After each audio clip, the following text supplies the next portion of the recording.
Hello! Hello! And welcome back to the Chanel, as they say in... Number 5. In Portugal. Yes. Channel number... I don't know if this has gone off the rails early. It's actually channel number 2, but sure. Yeah.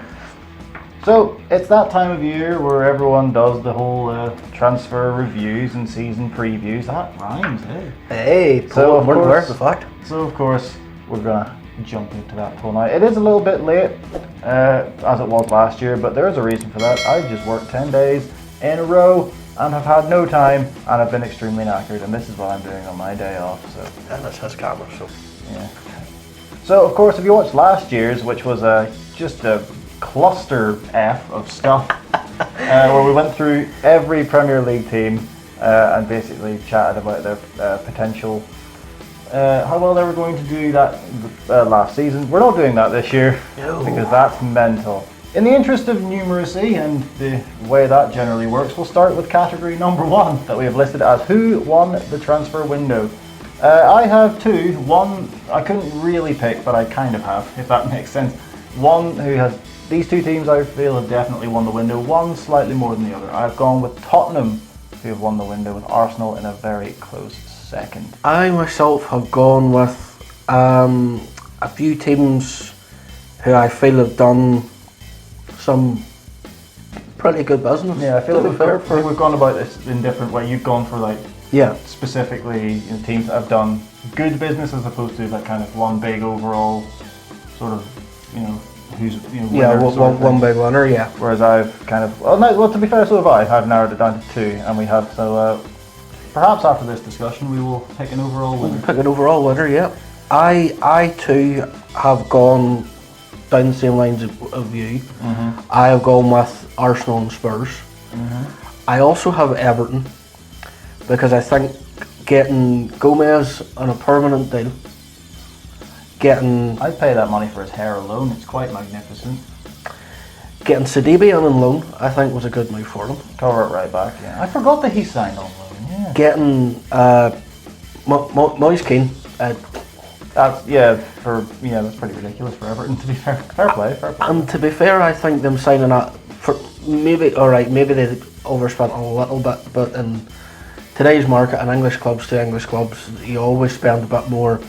I think Alex Iwobi is going to be a really, really good signing for him. The thing about Alex Iwobi, right? A lot of people slag him off as having no end product. He's one of the best ball progressors that Arsenal have.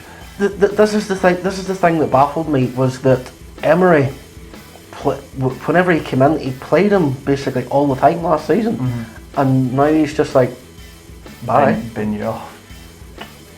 I can't understand that one. Out of Arsenal's kind of youth, prospect forwards, they only really had one, and it was him. And they've got rid of him. They've banned him, which makes no sense to me. But that's going to be. But then again, well, he's going to play. Obviously, you compare him to who have they got? Bernard and Walcott. He'll play in front. He'll play ahead of both of those. I think he might be the replacement for Walcott. I mean, Theo Walcott's been around forever, but I think they could be potentially looking at him as. Like, he came from Arsenal the way Walcott did. He could potentially be the next, maybe not be the next Walcott, but I think he's more naturally talented than Walcott is. I think. I have Man United down as well as having done good business. I think selling Lukaku, which some people will go, is it really good business because he's your top goal scorer? Yeah, personally, I am in the camp that Romelu Lukaku is a phenomenal forward, and I don't understand the criticism he gets. I'm not saying he's not. Solskjaer came in when he did and took over and decided that he wanted to play Rashford, and Lukaku decided to throw a wee straw about that. Is it going wild Brexit Burnley with your transfer business? Are they young and British? I will have them. Although, to be fair, the likes of Wan-Bissaka is... Yeah, that's your right back problem solved for the next 10 years because he's that good. And after watching the game against Chelsea, we've needed a centre-half for a long, long time. A good, proper centre-half. Harry Maguire was everywhere. £80 million. £80 million.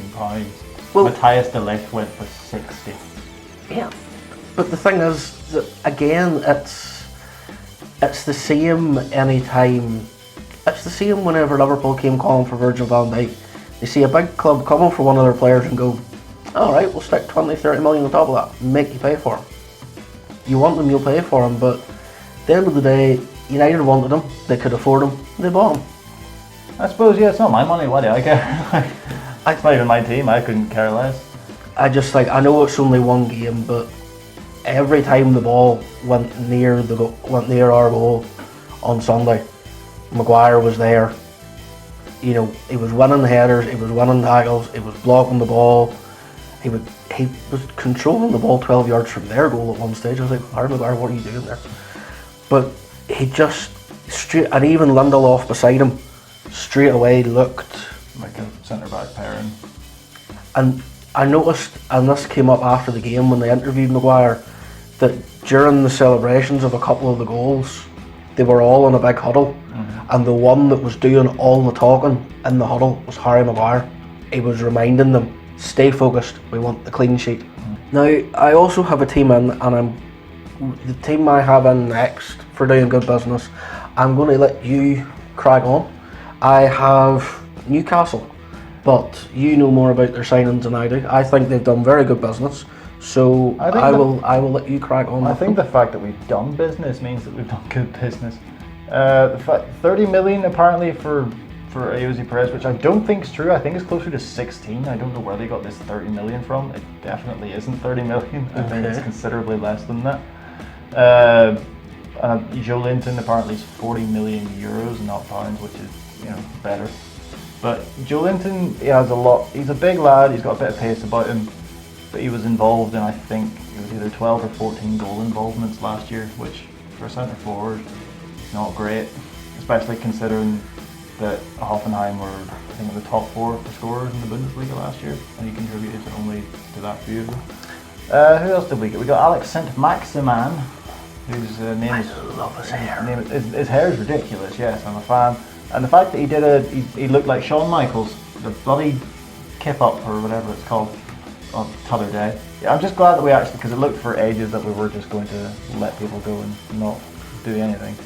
So on that front, it's good business, but it's I think we'll be fine. I wouldn't say it's necessarily good business. I'd say it's fine. I think as well. He brought him in for nothing. Big Andy Carroll, you get that man fit, that man will frighten the bejesus out of anybody. Not on his form in the last few years, even when he has played. Aye, but he's never been. He's never been the main man. Been 100% properly fit. For a long time. I reckon if you can get him back and get him fit, he'll get you goals. My last one is, again, Wolves. Wolves, to be honest, I think getting Johnny Otto on a permanent is a good move. Jimenez, they vastly overpaid for. I feel to get him in on a permanent deal.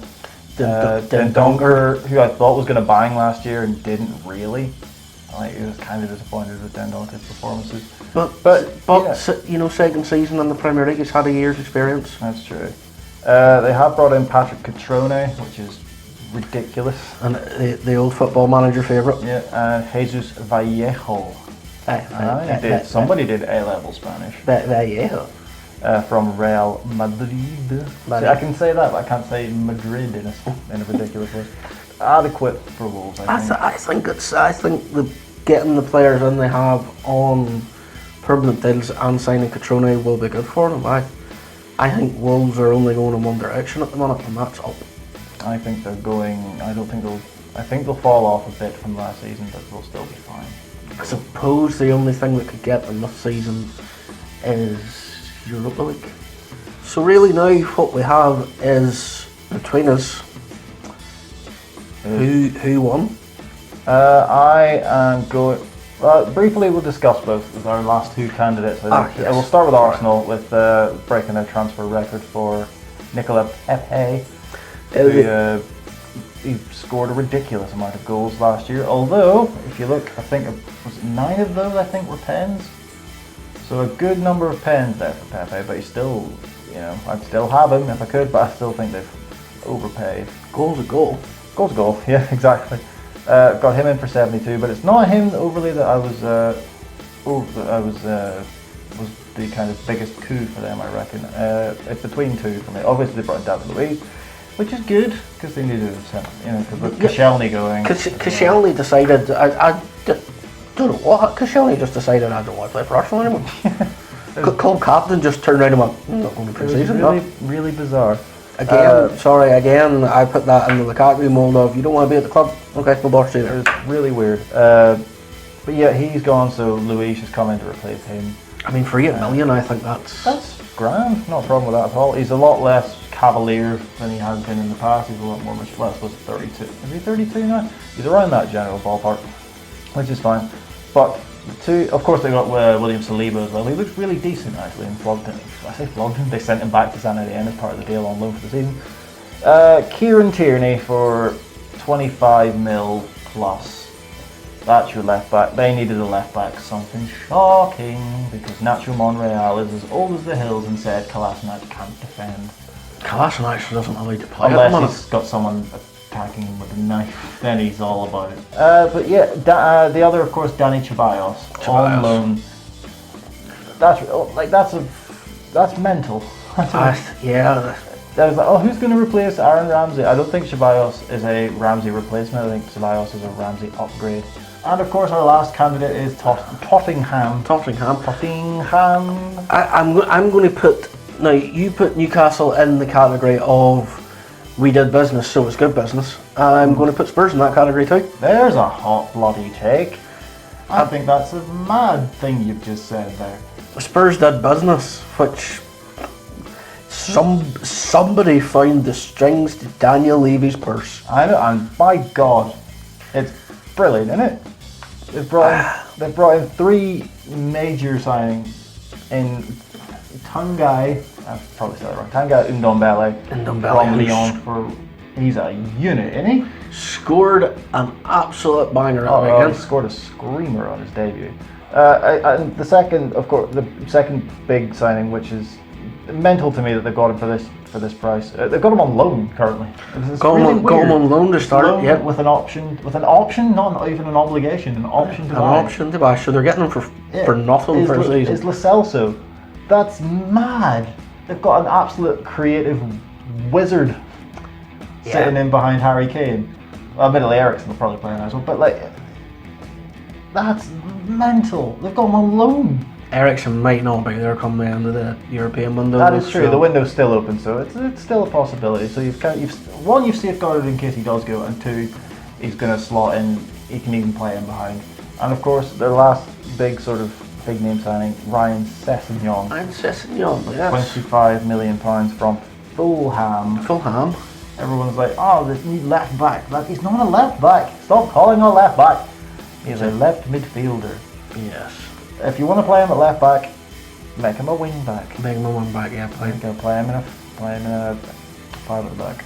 So those are our takes on who won the window. Who did the best business. I would say personally I think Spurs have won that. See, I was going to say Spurs, but then I had a quick thought if they haven't brought in anyone to replace. It's going to sound weird to replace Llorente as that backup forward. I mean, Son can play there. Son can play there. Mela can play through the middle. Ideally, you want Son to start out on the left-hand side or on the right-hand side. You prefer to have those two playing together. So maybe, you know what? Arsenal. I'll say Arsenal will win the window. Arsenal. Okay, we'll have a split. We'll have North London has won. North London has won. There we go. We're bringing harmony to the area. Bringing harmony to North London. So what's the opposite of winning? Losing. It's not winning, which is losing specifically. I don't know where I was going with that. But who lost the window is the biggest losers in the window. I have narrowed it down to 2 because I can't make a decision seemingly. I have got. I think we should discount Chelsea from this generally because they're just going to because they can't. They're not allowed to do any business. Although it was a point where they had signed more people than Newcastle had, and they have a transfer ban, which was kind of embarrassing. But there you go. I want to start off by saying I have Manchester United in the list of people who didn't do business as well as who did. It's very strange that. Not selling Paul Pogba. who quite clearly doesn't want to be at the club. But he's really, really, really, really, really, really good. No, well, it's maybe about time he showed up. It's fair enough. You could. Oh, look! Congratulations! You controlled the game against Cardiff. Try doing it in a game that matters. You never liked Paul Pogba, and I don't understand why. But then again, I'm not watching him every week. So. He doesn't try. He just looks as if he doesn't want to be there. There was a stage last season he had more haircuts than decent appearances in a Man United shirt. And I also think that not getting a backup, and if you're wanting to play Rashford or you're wanting to play Martial through the middle, you need a backup there. I think though Mason Greenwood is going to be there. I'm not saying anything bad about Mason Greenwood. I think Mason Greenwood is going to be awesome. I just don't know if a young 17-year-old is like, what happens if Rashford, God forbid, picks up an injury that keeps him out for 4 or 5 months. Is Mason Greenwood going to score the goals? Keep in mind that's how Rashford burst onto the scene. So it could be a case of lightning striking twice. The other thing is, I can't believe they let Ander Herrera go on a free and didn't get a midfielder in to replace him. I think Ander Herrera was one of the better players, but close to the best of a bad bunch last season. Never stopped running, never stopped trying. You know, there was a case of, for the old adage of, you know, if you had 11 Ander Herreras on the team, you wouldn't lose too many games with the passion that he had. Yes, but you also wouldn't end any games with 11 players. No. But anyway, that's the end of the Manchester United section. Who else you got, Keith? Because I only have 2, and I think one of them is the same. Actually, no, I'm just looking at your notes. We don't have the same. So. No, we don't. No. I have Southampton in. I think that's fair. They haven't done. I could actually. I think I can bracket. Brighton. Norwich, Southampton, Sheffield United, and Crystal Palace all together, and saying that they did nothing. Yeah, I think the standout signing for those sides would be Neil Maupay, for example. If we went to Brighton, £20 million. You got Maupay and you've got Ollie McBurney. Fair enough, boys that score goals at Championship level, but are they going to score enough goals at Premiership level to keep you up? I think Maupay might. Ollie McBurney, I don't understand how he's worth £20 million. Says me sitting here. He's worth about maybe 70p. Maybe. That's flattering. I mean, Palace sold Wan-Bissaka and didn't replace him. That is true. They signed Jordan Ayew on a permanent. He is awful. Like, he is legitimately terrible. They still have Christian, but they don't have a striker. No, they have no forwards. They kept Zaha against his will. Although the prices that were being touted for Wilfred Zaha, they're significantly better out there. I think it's the case of this is my theory about Johnny Evans and that West Brom side, where they were so mediocre that any glimmer of light is going to look really good. Like Zaha's an excellent dribbler, but his shot locations are absolutely ridiculously awful. I will not have you say a bad word about Johnny Evans, by the way. I think you've summed that up quite well with those. And you have... I have 2. We'll start with Aston Villa. I think Villa have done... you know what, I will say terrible business. Because they've signed 12 new players in this window. Yeah, but... They've spent over £100 million. But the thing was, with signing 12 new players, they had players who left, who went back to their parent clubs that they had loaned. I think Dean Smith said there was 13 players who were out of contract or were released or went back to their parent clubs. So they've brought that amount of players in. But they've signed to cover. They signed 2 of those. They signed El Ghazi, who is actually fine. I don't mind him. He's actually pretty decent. And Tyrone Mings, who I'm sorry, if Tyrone Mings is worth upwards of £20 million, then football is stupid. I didn't look into this, but surely they're for the amount of money that they paid. Like Saliba, for example, I know he's like Mings is more of a centre back. I think he's more of a centre back. Saliba costs less than that, and he's got a higher ceiling, I reckon, than Tyrone Mings. Plus, he's actually plays more than 15 games a season. I think the fact that they had him on loan last season and he did well for them, and he knows the club. He's got Premier League experience. of standing on people's heads. I don't know. He could be a perfectly lovely bloke, and he could do perfectly fine. But I think that's outrageous for Tyrone Mings to pay that amount of money. Douglas Luiz is another one, 15 million. It's just like weird. It's really like they don't seem to have like a streamlined transfer policy. They're just kind of like, I've heard of him, heard of him. We'll take them. Douglas Luiz was admittedly Guardiola whenever he was at City was like, yeah, this guy looks pretty decent. We'll flog them out on loan loads, and they paid 15 million quid for someone who made less. Maybe I don't think he even did make an appearance for City because he didn't get a work permit. I think it was him that had the work permit. I think they made a profit on him, which is mad. And I think the jewel in the crown of bad business for Villa this season may well be Wesley Wesley anyway, from Bruges for 22 million. I think he's a new record signing. No, who, admittedly, is a young lad. I was going to say now, he's somebody I know. I'm not even going to say precious little about because that's being generous about the fact I know nothing about him. So you're going to have to. Young lad. He got last season in all comps. He got 17 goals, 10 assists, which sounds a lot. But then you remember he's playing in Belgium. Ooh. I mean, like if you're like looking for this whole like Premier League experience, blah blah blah. Charlie Austin went to West Brom for like 4 or 5 million quid. You could have brought him in. So I just think there's better value to be had for 22 million quid. See, you were saying there as well, battling for Premier League. So I don't think Aston Villa will be battling for. No, I don't think. I don't think they'll do all right. I don't think they'll go down, but I don't think they'll be comfortable either. I think it'll be a kind of 7 or 8 point gap between the bottom and like 14th, and I think we'll be in that sort of mire. The old squeaky bum time. The old squeaky bum time. And my second candidates are, of course, Liverpool.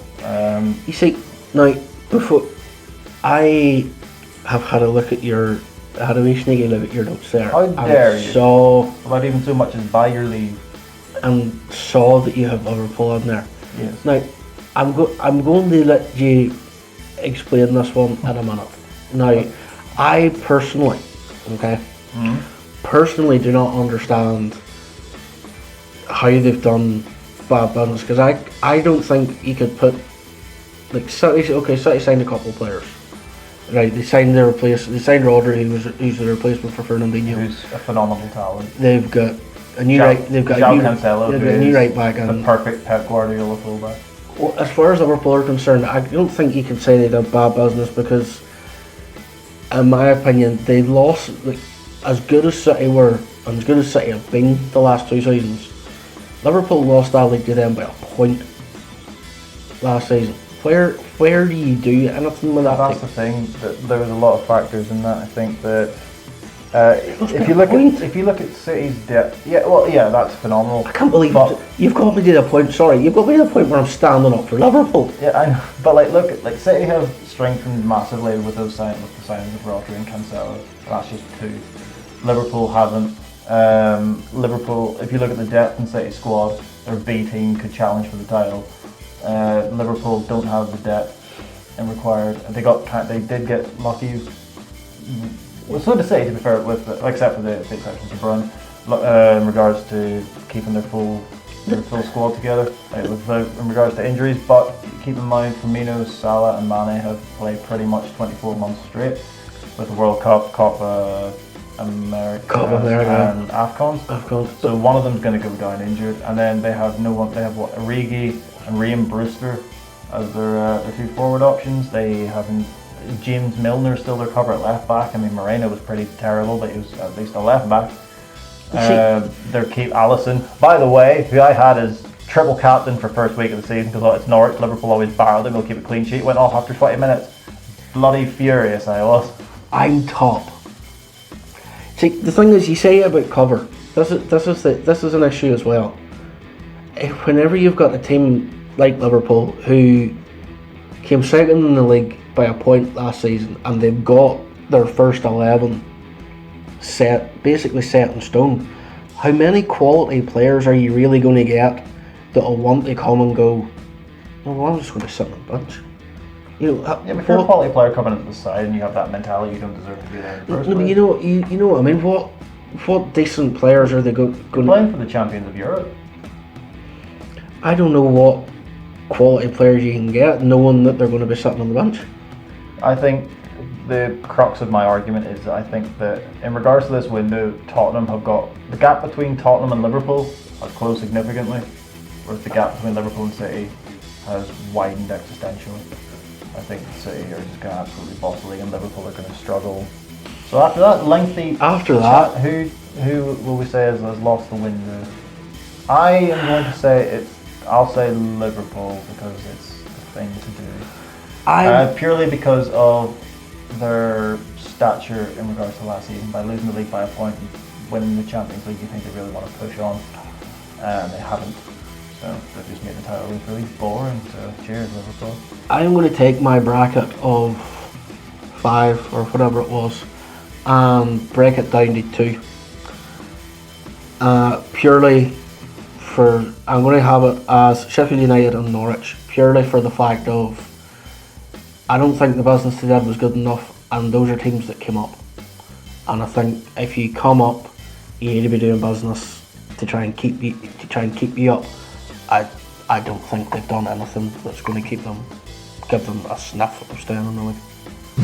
So much like Mr. Burns' momentum, like a runaway freight train, we move on to the third. That was a terrible. It's just that episode was on earlier on today. We move on to the third of our sections, which is the signing of the window. And once again, we've gone about this a little bit differently. Yes. I've picked one individual signing overall, and you've gone club by club, really, is it? I've got, yeah. I'd like to throw out there Maguire, Wan-Bissaka, Lo Celso, Ndombele, and Moise Kean. I don't really think you could argue with that, truth be told. Of course, I think it also depends on the resources of a club. You know, you can't just say, oh, this £100 million signing is obviously better than this £5 million signing. But yeah, I think you've pretty much hit the nail on the head with those names. I'm not going to argue with any of those. Again, we mentioned them whenever we were talking about Everton's business. I just Moise Kean. I mean, right, number one, I know I'm not pronouncing that right, but yeah, I genuinely don't know what the pronunciation is. Moise Kean or is it Kean? I've gone with Kean. It looks like Kean, so you know who we're talking about. The Italian chap they signed from you, right? Chap, he's a boy. He's a child. It's really he's like 10 years younger than me. That's really, really upsetting. I think also just an outside shout of Pepe for Arsenal as well. I think as well a Yuri Tielemans, considering who he went to. Yuri Tielemans, yeah, that's completely forgot to mention him, but yeah, Yuri Tielemans going to Leicester City. I think that's a phenomenal coup that Leicester pulled off there. So well done, Leicester. You've actually mentioned mine, and I think it's pretty, by quite some distance, is Tanguy Ndombele. Much like everybody else seems to, I think is going to absolutely, as the kids say, bang. You actually have him in your ranking, don't you? I do, and I'm delighted because he scored. Happy days. And you know what, Keith? For once, don't ever say you don't get any actual football analysis on this channel. I have stats to back up my point. Yes, I bloody well do. He texts. It's good that good I brought it. This is, by the way, this is how ill-prepared the difference in preparation. He has his fancy laptop with all his fancy notes stuff. I have a script. Look, I write like a child. That's appalling. So yes, Tanguy Ndombele, his stats last season: 0.9 shots per game, 1.6 key passes, and 2.1 dribbles per game, which is, I think, more than Luka Modric was doing last year. Is that dribbles completed? Yes, that is dribbles. It's completed dribbles. It's dribbles per game. Yes. 3 goals, 8 assists in all comps, in 44 appearances. He's not going to score you 1 million goals every season. He's going to do the hard work. He's going to create. There to score goals. He's there to progress the ball. 3.2 tackles and interceptions per game, 57 passes per game roughly, complete 87% pass hack, and 63 out of his 92 dribbles were completed in Liga. I think that pass accuracy. Just for context, Neymar completed 75 of his dribbles, so that's pretty filthy. considering Neymar is one of the best dribblers of the modern generation. I was wondering where you were going there. Well, there are many words you can use to describe, but that'll get us into bother, I reckon. Yeah. And he's got considerably more money and lawyers than we do. Yeah, I'm quite happy to agree with that because we both had him. So Yeah. Do we agree on something for once? I think we did. God, this is a monumental occasion, this. So moving on, we are going to go to Potential flop. Now, this could mean several things. I have gone the way of a sort of value for money sort of way about the way I've done it. Right. I don't think. Well, I do think the player I pick will be bad because he already is bad. But it's not like a new signing coming in and I'm trying to think of just someone off the top of my head. Name any signing that came in last year. it came in last Or year. came in during this window. Just literally any signing because my brain is not working. Ishmael Assar. Yeah, like the likes of Ismail Assar. I'm not going to say it because, I think he's actually got something to offer, whereas this guy, I feel really bad, like I'm picking on him, but I do think he is terrible, even though he's a Premier League forward, but whatever. Well, I will let you let you bang on with us. I think it's going to be Lys Mousset moving from Bournemouth to Sheffield United. I don't understand how he's a £10 million striker. Even in this inflated market, I don't understand how that's a thing. I think that Bournemouth have done ridiculous business to get 10 million quid for Lys Mousset, a lad who in 58 Bournemouth appearances has 3 goals and 0 assists. Last season completed 0.4 dribbles per game. He only got 1 start in the Prem last year. 0.5 shots per game for a forward. He only 0.2 key passes. He only got 351 league minutes last season. I mean, Sheffield United have a limited budget as is, and the fact they spunked 10 million of that on Lys Mousset is baffling to me. Considering, because I wanted to see who else was in that region for 10 million quid. Timothy Weah went for 9 million to Lille, and Celtic from PSG, he was on loan at Celtic last year. And Alexander Isaac went from Dortmund to Real Sociedad for 5 million quid. Not to say that Sheffield United would have got either of those players. I was going to say, would Sheffield United have been able to attract those players? But I'm just saying, like, that's the value in that there was, for the amount of money they spent, there was value in that region of the market, and I don't think they exploited that. And I think that Lys Mousset is I think he's barely going to play, especially since they brought in Ollie McBurney for 20 million quid, which, as we discussed, is kind of equally as baffling. But at least he, has scored a goal. Mousset, he did well in Ligue 2, I guess, a few years ago, but that's, everyone rags on Liga being a terrible league, so Ligue 2, I just don't think that. I think in regards to a value for money signing, I think that's just terrible, and I think he's going to flop massively. I actually have a few names down here, but I haven't thought about it. I'm going to narrow it down to one. I'm going Sebastian Haller. Seb Haller, really? Yeah. That is incredibly surprising. For the money that was spent on him and the fact that he's at West Ham, I think it could prove to be. See, I was looking at West Ham's business and looking at some of the players they brought in. It's like, how have you met Pablo Fornals, for example, who I think would have fit in perfectly at someone like Arsenal, especially with he had a very low release clause, if I remember rightly.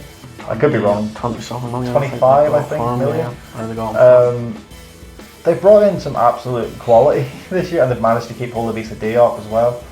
But I think it's like, in Football Manager, whenever you get a takeover, you just spend loads of money on just players, and they don't really necessarily fit your system. I think that's kind of what West Ham do.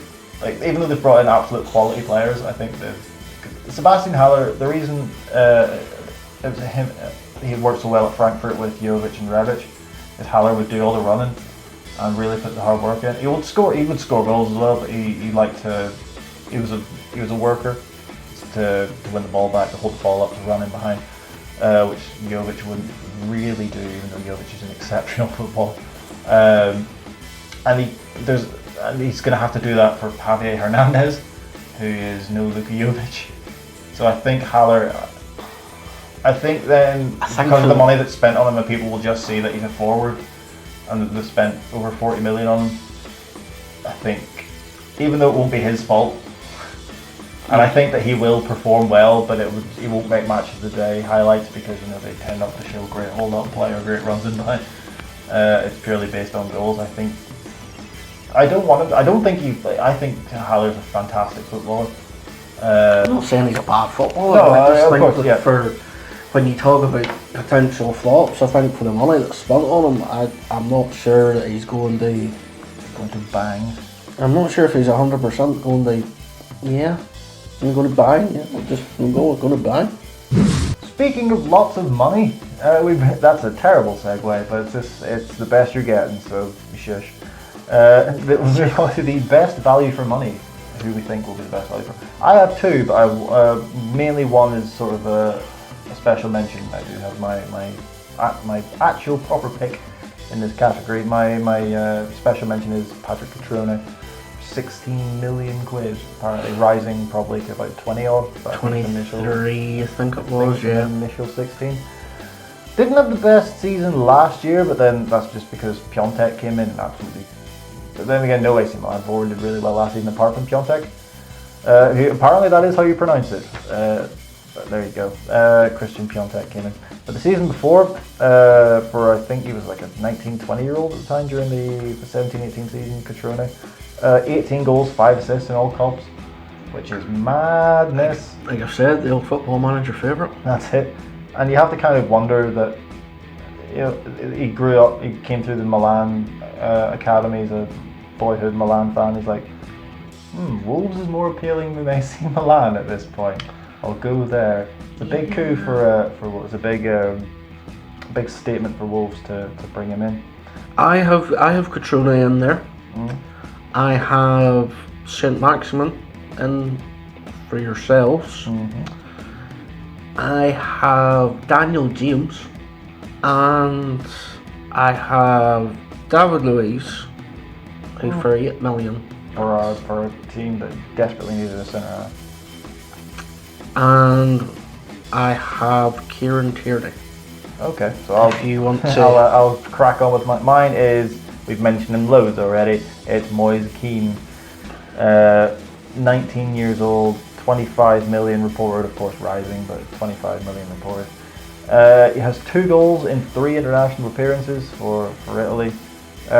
He, I think, only made about 8 was it? It was under 10 appearances last season for Juve. About 5 of those were starts, but he got 6 goals in those 5 games, which is madness, absolute madness. In Serie A alone last year, this is 536 minutes. Keep in mind for Moise Kean for these stats, he got 1.5 shots per game, 1.4 of which was inside the box, so proper little poacher. 79.8% pass ac. And he's scoring 5 and 6 starts, or 6 and 5 starts. I think 6 goals in less than 10 appearances all in Serie A. And he seems like an all-round good bloke as well, with the whole standing up to the old racism carry on, which we can all agree is a good thing. Yeah, I think we can all. Yeah. So his ceiling is higher than a very high thing. I am going slightly outside the box with mine. Takes long ranges, does he? Not a poacher or a target man. That's a terrible pun that I tried to do there. My apologies. Well, actually, if you want to be taken about it, I'm kind of going inside the box with it. I am going for Tom Heaton. Yes. To be fair, I think that is. Yep, I can't really. I think Aston Villa getting him for 8 million. International experience, albeit I think it was mainly friendlies, but played international football. Premier League experience, I think he's exactly what Villa need. 31 now, I think, but it's like the keepers tend not to peak until keepers 33, 34. I mean, £8 million, I think, for the money that's been thrown around these days for players. Especially, you could even somebody like Tom Heaton for £8 million, I think you're doing. You could even say that about Villa's other players they brought in. The money they spent on on relative unknowns and unprovens. and then to get Heaton for £8 million is pretty good. I think it's a banging bit of business for them. So that pretty much sums up our window chat. A window, yes. The window. Do you ever notice the window never, like, is just Slightly ajar. No, it always slams shut. It's very aggressive. Don't like that. We need to just break the glass, mate. Yeah. I mean, Calm down, Jim. chill out, especially if you've got little ornaments. What on earth am I talking about? Sure. Tell you what we are talking about now. God, I'm getting good at this. Is our predictions for the top 6. We're gonna just get these out of the way instead of having to do a separate video on it, because there's no real point in doing a predictions video, because people are only interested in the top 6 and the relegation candidates, so we'll just do them. Without even looking at your notes, I think we can both in agreement that City are winning it. City are winning, yep. Yes. Aren't we dull? Yes. Yes. I have Liverpool second, I have Liverpool second. but it will be nowhere near as close as it was last season. I think the gap has widened significantly. I think we've got the same team third as well. Spurs? Yeah. I think Spurs will push Liverpool. I think, second. to be honest, you could either way around there, and I don't think you would be. I think you could easily put Spurs second. I think, yeah. And of course, perennial I have Arsenal finishing 4th. I have Man United. You have United finishing 4th. I do. I have Arsenal finishing 5th. I have Arsenal finishing 4th, and see, I keep saying that Spurs will be pushing Liverpool, and Arsenal, I think, will be pushing Spurs for 3rd, which I think is good. It's all good, because God knows we won't have an actual title race to look forward to this year. But I think Arsenal, they will push Spurs, and they may even... No, I'll stick with Spurs in 3rd, Arsenal 4th, but it's going to be very close, I think. So that is our potential top 4s. Who do you have finishing 5th this season? I have Arsenal finishing 5th then. So you have United ahead of Arsenal. I have United ahead of Arsenal, yeah. I have United below Arsenal. I have United finishing 5th. And then I think this is where we're going to have a bit of contention for who's going to finish in 6th, because I don't think either of us have Chelsea. Nope. Who do you have finishing 6th? Everton. Everton. See, I hummed and hawed about Everton. I thought I had them up there literally until I was writing this top 6, and then I changed my mind. I put Leicester in 6th. So just to clarify, your top 6 is? My top 6 is Manchester City, Tottenham, Liverpool. I've actually made the decision I'm going to put Tottenham second. Oh, brave boy. Manchester City, Tottenham, Liverpool, Manchester United, Arsenal and Everton. Whereas I have City finishing 1st, Liverpool 2nd, Spurs 3rd, Arsenal 4th, Manchester United in 5th, and Leicester City in 6th. So that's the top 6 sorted out. So we move to the bottom of the table. Who is going down? Down. It doesn't work with an Northern Irish accent. Saying the word down, does it? It's down. Awful. Down. Who's being relegated? I think personally there are 6 candidates. Well, technically there's 20 candidates. Technically there's 20 candidates, but let's be. Well, 19. Let's be honest here. I think it's going to be between Brighton, Sheffield United, Norwich, Southampton, Crystal Palace, and Burnley. Who have you got bottom of the table? Bottom of the table, I have Sheffield United. I also have Sheffield United. 19th, who have you got? Norwich. Norwich? Yeah. This again, it's all of what I'm saying here is going back to what I was saying during the worst business. They've not, the business they've done, I don't think they've done enough business to keep them away from, well, these 3 teams, I don't think have done enough business to keep them up. The other ones, I don't think have done enough business to keep them away from a relegation fight. I think Norwich will again fall into that mire between 14th and 20th. You know, that kind of 8-point sort of gap. I don't think they'll go down. I have Brighton finishing 19th, even though they won on the opening day, and I really like Neil Maupay. I just don't see. I've done Watford in the opening. I was really wrong in the opening day. I have just As bouncing off you, you've got Brighton. I have Brighton finishing 15th. Where do you have my 18th and third and final team to be relegated? I have Burnley in 18th. I have Burnley as 17th. So pretty much we're not a good season for Burnley either way. No. When your kind of marquee signing that you bring in is Jay Rodriguez for 10 million quid. 10 million quid for 29-year-old Jay Rodriguez. I do like as a bloke. He seems alright. Seems a decent chap, but 10 million. 10 million quid. In 18th, I have Southampton. Southampton, I think under Hasenhüttl will do better this year. They won't be Hasenhüttl. I know it's fun. I don't think they'll obviously be challenging for Europe, but I think they will be down the bottom of the table, but it won't go as badly. It can't surely go as bad as it did last year with Mark Hughes at the start of the year. But then what do you expect having Mark Hughes as a manager at the start of the season? I think that Southampton will do. They won't obviously. Yeah, it's Southampton probably around 15th sort of region. I also have Crystal Palace in 16th.